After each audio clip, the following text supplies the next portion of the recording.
Hallelujah. स्वागत है आप सबका मेरी भविष्यवाणियों की पुस्तक में। तो आइए हम आज के पवित्र वचन को पढ़ेंगे जो कि परमेश्वर के दास प्रेरित अंकुर यूसुफ नरूला जी के द्वारा लिखा गया है।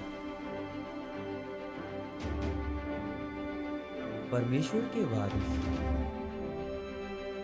जैसा कि गलातियों की पुस्तक अध्याय 4 उसकी 1 आयत में लिखा है, मैं ये कहता हूँ कि वारिस जब तक बालक है, यद्यपि सब वस्तुओं का स्वामी है, तो भी उसमें और दास में कोई भेद नहीं। मेरे प्रिय, अगर आप कई सालों से मसीह में हैं, लेकिन अगर आप आत्मा में बच्चे हैं, तो आप में और एक विश्वासी में कोई फर्क नहीं है। जैसे जब तक एक बच्चा छोटा है और वो अपने पिता की जायदाद को नहीं संभाल सकता, क्योंकि अभी वो छोटा बच्चा है, वो वारिस तो है लेकिन छोटा है। उसी तरह आज के मसीही लोगों की हालत है कि वो आत्मा में अभी बच्चे हैं। परमेश्वर के वायदे और उसकी प्रतिज्ञाएं उनके लिए हैं। जैसे कि यीशु के कोड़े खाने से तुम चंगे हो चुके हो। यहोवा मेरा चरवाहा है, मुझे कोई कमी घटी ना होगी। यह परमेश्वर के वायदे आपके लिए हैं। लेकिन आज भी मसीही लोग बीमारियों में, नशे में, पाप में हैं। क्यों? क्योंकि वो आत्मा में अभी भी बच्चे हैं। मेरे प्रियो, परमेश्वर के वायदे हर एक जन के लिए है कि मैं तुझे आशीषित करूंगा। जो आंसू बहाते हुए रोते हैं, वो जय जयकार करते हुए लवने पाएंगे। लेकिन फिर भी हम गरीबी के श्रापों को तोड़ने के लिए प्रार्थना करते जाएं, पर परमेश्वर के वचन को पूरा नहीं करते, तो हम उसी बच्चे की तरह हैं। मेरे प्रियो, याद रखें, जो लोग आत्मा में सतर्क रहते हैं, आत्मा में ऊंचे उठते हैं, उन्हीं के जीवन में परमेश्वर के वायदे पूरे होते हैं और वो ही परमेश्वर के वारिस हैं। और आत्मा में ऊंचा उठने के लिए प्रार्थना में जाना होगा, परमेश्वर के वचन पर मनन करना होगा।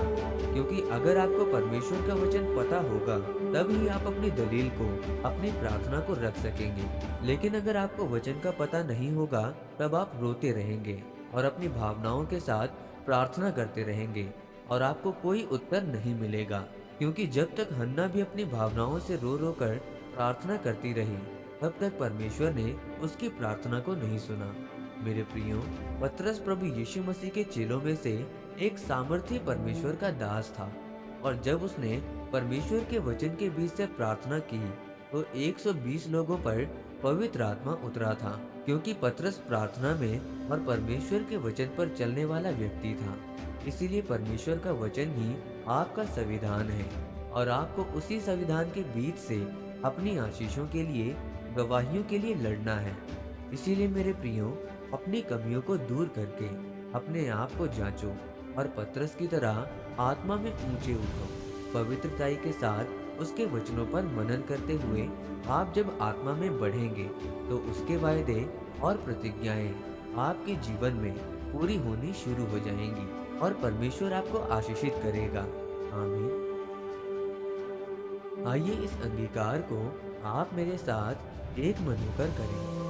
सर्वशक्तिमान परमेश्वर, आज के वचन के लिए मैं आपका धन्यवाद करता हूँ। पिता, मैं अंगीकार करता हूँ कि मैं आत्मा में बच्चा ना रहकर ऊंचा उठूंगा और आपके वायदों को अपने जीवन में ग्रहण करने पाऊंगा।